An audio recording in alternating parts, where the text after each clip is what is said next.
Hello, ladies and gentlemen. Hello, ladies and gentlemen, and welcome to The Stuff That Screams Are Made Of. My name is Steve Kraskowski, and I've been promoted to host, and with me today... My name is Mark Duvall, and I'm a horror movie enthusiast. He sure is. It doesn't say it underneath him right now, but it will. And when it does, you'll say, oh, that's why they said those things out loud. And that's also why we said the name of the show, because it says it right there. Anyways, today we're talking about the movie The Thing. Now, The Thing is a thing that has to do... What if I say the titular The Thing every time we talk about The Thing? Would that be okay? Would that get annoying? Yeah, probably. Okay. I think, can we talk about the movie The Thing today? yeah, we can. Absolutely. Okay. When did you first talk? You're the person that chooses these movies for Yes. us to watch. You're the connoisseur, if you will. Okay. The enthusiast. The enthusiast, if you will. How many times have you seen this? Why did you pick this? Talk to me about this movie. I've seen The Thing probably somewhere between 5 and 10 times. That's a lot of times. Yeah, I mean, I love rewatches of my favorite movies every year, so it's like every year I'm just going to see it again and again. My experience with it is I hadn't seen it in its entirety until probably my early 20s, because my experience with it before that was just bits and pieces of like stuff on cable and edited, badly edited, and always wanted to rent it, but parents wouldn't let me. Yeah. So then I hit my early 20s, and I'm like, I'm getting this movie. I want to see what it's all about. And wow, I was blown away by it. I've seen it before. I'm going through movies that I've heard are good, and so this time is probably the second or third time I watched it. And rewatching it, I liked it much more this time than I think previously. And I think before I gave it a 4-star, and I think this time I gave it 5 out of 5 stars. This time maybe I probably didn't pay attention to it as much as I should have. You know what I mean? Like this time I was definitely scrolling on my phone a lot more. But maybe it's because I was comparing it more towards Halloween that we just watched, where I was like, as you recall, I maybe didn't like that one as much as I should have, but. That's airing out of order, though, so they might not know that. Oh, that's right. Whoa. See? Oh, my goodness. You won't see that episode. As you'll learn in July for the Banked episode, it doesn't matter. Wow. That's why people don't do things like that.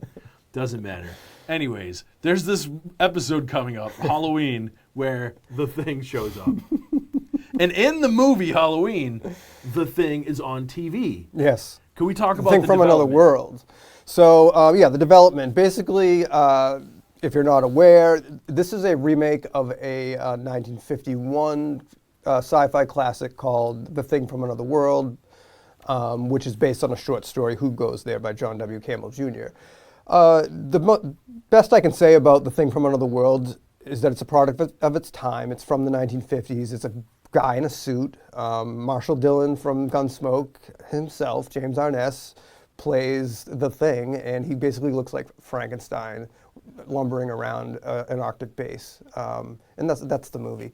So the producers of this remake decided, I think we could do a little bit better of an adaptation of the original short story, and probably do a little bit better than just a guy in a suit. Yeah. And that's where the genesis of this movie came from. Okay, yeah. And so based upon how well Halloween did, they said, okay, we'll give you John Carpenter a chance. Yes, Carpenter, this was his first big budget film. I mean, we don't think of it as big budget now. It cost $15 million to make. That's tiny now. But back then, that was a pretty big budget, his biggest. And Carpenter, he wasn't even the original director to be chosen. They chose Tobe Hooper of Texas Chainsaw Massacre fame, but he was under contract, and which we'll be watching and discussing for next exactly. month as part of Tuesday Night Terrors. So, so Carpenter was initially reluctant to do it, but once Halloween became a hit, and then also Alien became a hit the year later, even though he wasn't involved in that, as a concept of an alien being in a movie like The Thing made it possible for this movie to be successful. So he felt he could improve on the film's monster. He didn't like the guy in a suit aspect of the original. So he gets this big budget, and he hires a guy by the name of Rob Bottin, who is 21 years old, and at the age of 21, he comes up with all of the special effects, all of the practical special effects. I didn't say that right. Doesn't matter. It's because Special you were blown effects. away because they're so good. Like, I loved it. You know, the effects, it's just so creepy. Like, everything is so shiny. And like, if you make something look shiny, then it looks like creepy and it's like icky and yucky. And it's like everything, even if it's just someone's face and it's shiny, you're like, oh, it's icky. Like, I don't know. It was so well done. Like, it looked so good. And it was like the doses of it were so like, here's something to look at. Now it's like, all right, we're going to build some tension. Now here's, it was like build and release. And, Build and release tension. That's the name of the movie right here. And Carpenter originally conceived the thing as just being an individual creature, but it was Bettine that suggested it should be constantly changing and assimilating into the actors. And the actors themselves, when they were filming this, they didn't know whether or not their characters were the thing at that point, the time they were filming. They didn't know until then they would get to the next scene where it's like, okay, now something crazy is going to happen. And then they know, oh, my character is now the thing.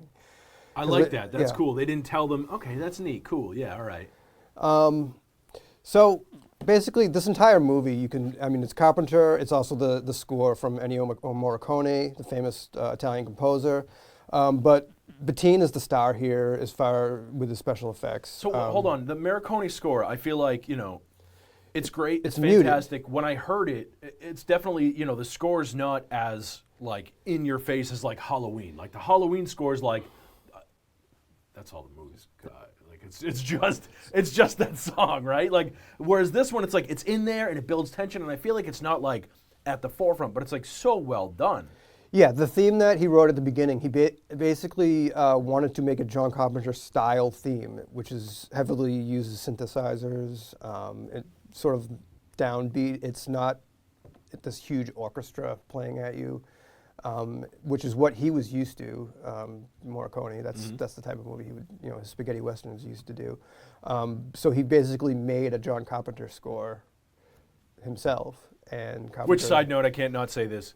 I host trivia on Wednesday nights, and on Wednesday nights, my intro song is always from The Good, the Bad, and the Ugly. So that's it. Okay. There you go. Self-promotion. Self-promotion, Morricone. So, Bettine, he was only 21. He was horribly overworked. He was hospitalized for exhaustion, double pneumonia. He had to farm out some of the work to famous special effects artist Stan Winston, like the dog thing that you see at the beginning, that was all Stan Winston. It looks very complicated, but it was just a puppet. It was just a hand puppet with a crew underneath. The dog's mouth was the crew member's hand going around like this. And cool. It's sort of nuts. And the tentacles that fly out from it, it's just shot in reverse. It's just they like sucked it. They pulled them all in. Now that you they say were that, I out. can They see were that. out to begin with. They pulled them in, and then they reversed the shot, so it looked like they were flying out. Cool. That's how you do that. I think they did that with some of the NASA. I'm just kidding. I'm not. Artemis 2. They went to the moon. That's I another. was joking, saying it's. We'll talk about The Shining soon enough. When we get there, we'll talk about the moon landing and how real it is. I'm just kidding. It's real. It's real.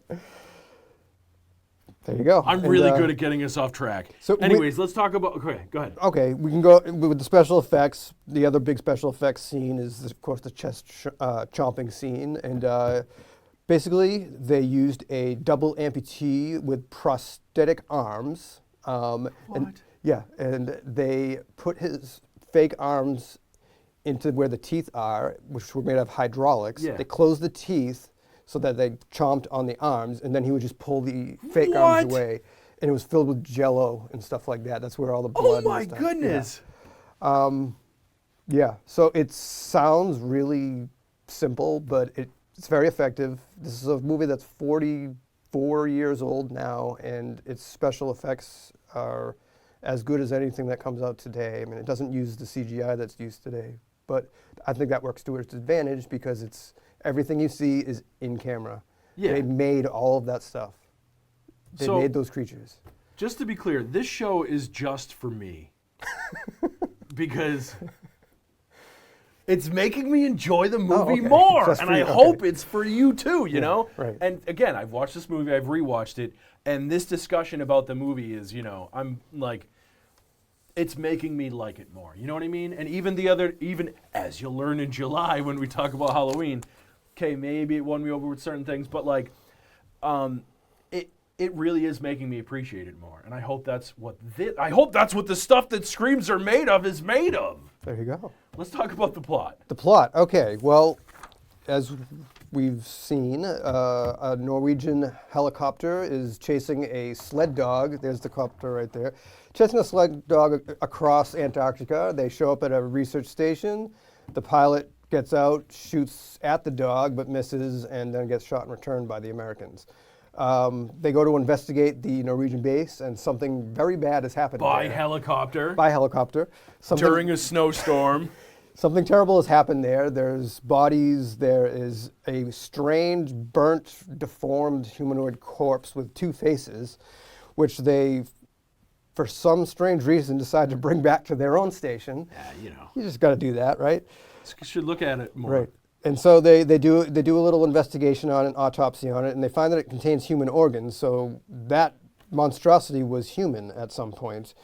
They put the dog in the kennel, and unfortunately, it is infected with the thing. So it starts to absorb the other titular. dogs, and they have to flamethrower that, and they think they've got it all. But at some point, Did you just casually say they have to flamethrow that? Yeah, Yes. flamethrower- they have If to you're a flamethrower fan that. of flamethrowers, this movie's for you.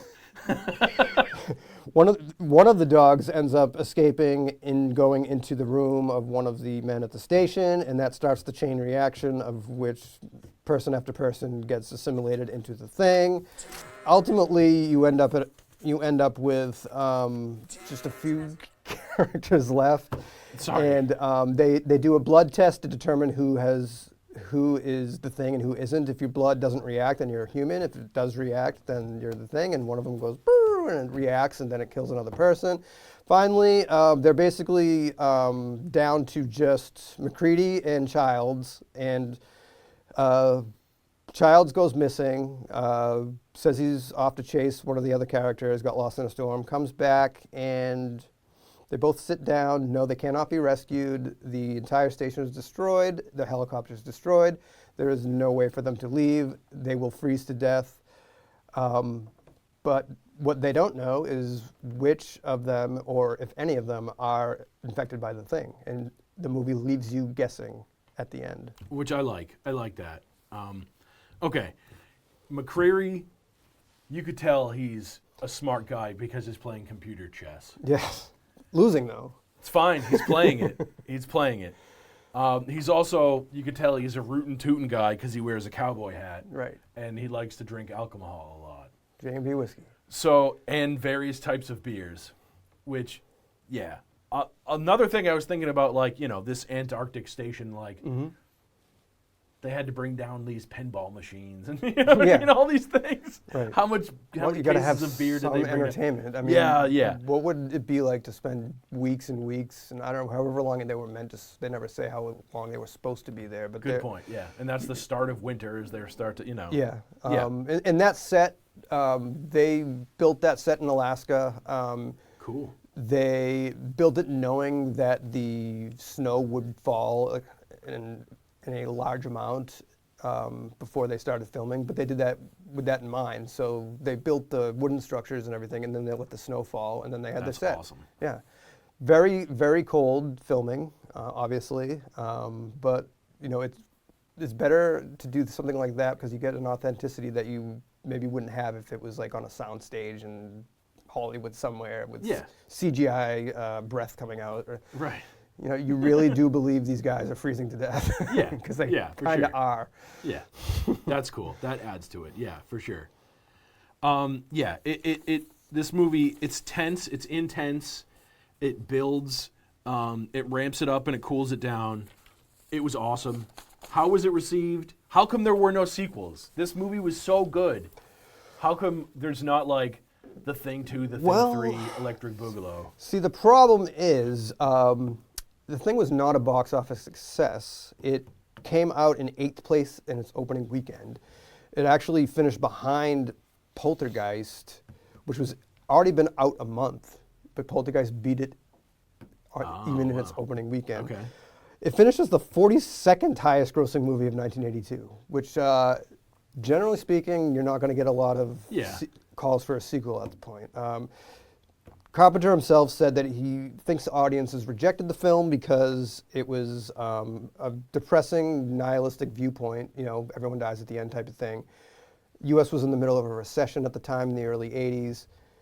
Maybe audiences were looking for something happier, maybe something like, I don't know, a cute alien from outer space, like E.T., because that was also coming out in 1982. Yeah. And Poltergeist had a nice, happy, wrapped-up ending, so that made audiences feel good. This isn't a movie that was made to make audiences feel good. Right. It has a downbeat ending. And so the initial reviews were negative as well from all of the top newspapers. The New York Times called it the quintessential moron movie of the 80s and instant junk. I mean, that's what they were saying when the movie came out. And it was such a failure that John Carpenter lost his next job. He was supposed to direct the Stephen King adaptation of Firestarter, the one with Drew Barrymore.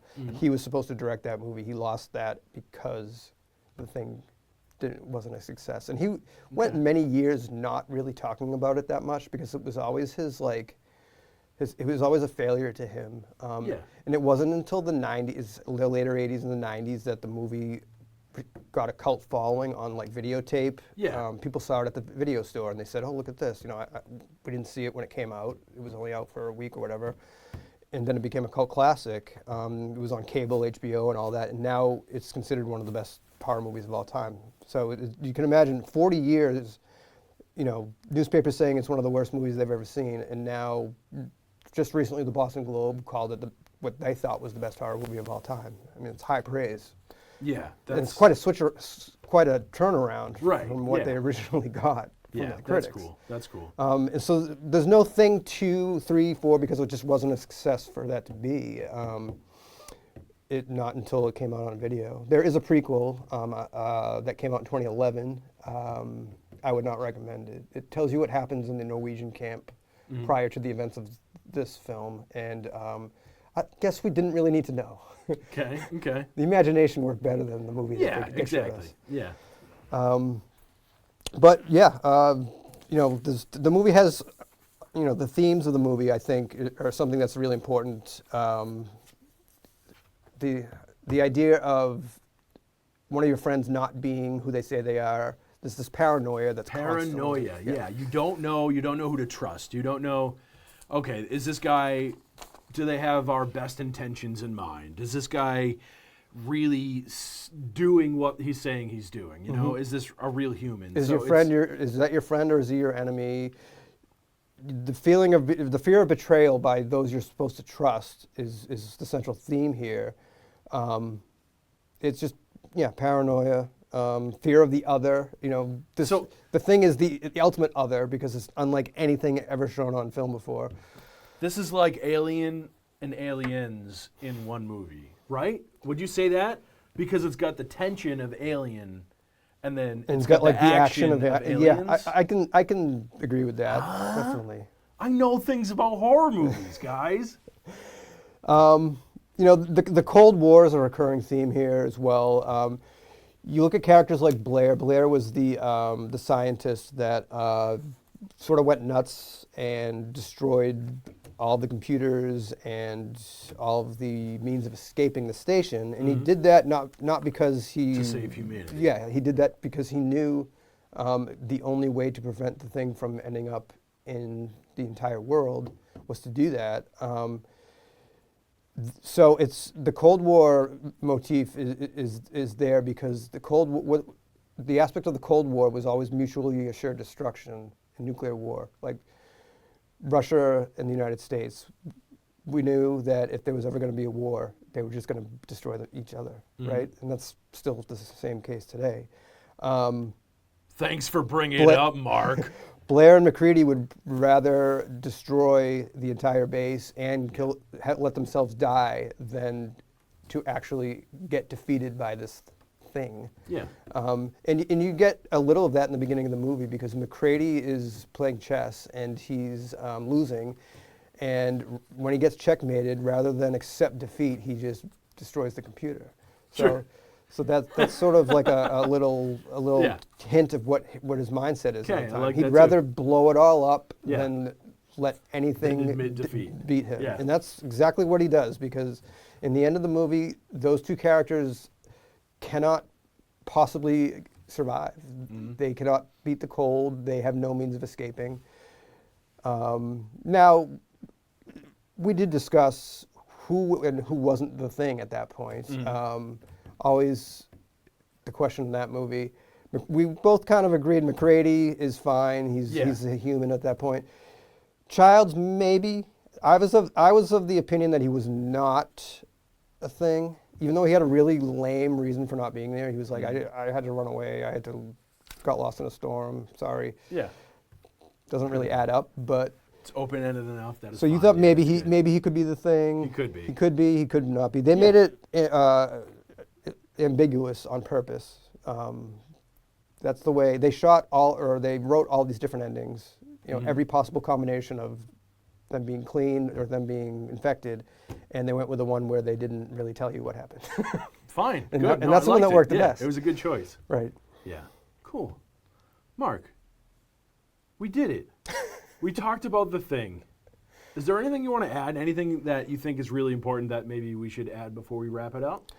I would say if you're a fan of John Carpenter and you like movies that are in the same vein as The Thing, I would check out his other apocalyptic films, such as The Prince of Darkness and In the Mouth of Madness. Noted. It's sort of a very loose trilogy with no narrative cohesion, but they all have similar cosmic Lovecraftian horror themes, and they really work well off each other, I think. I will add those to my queue.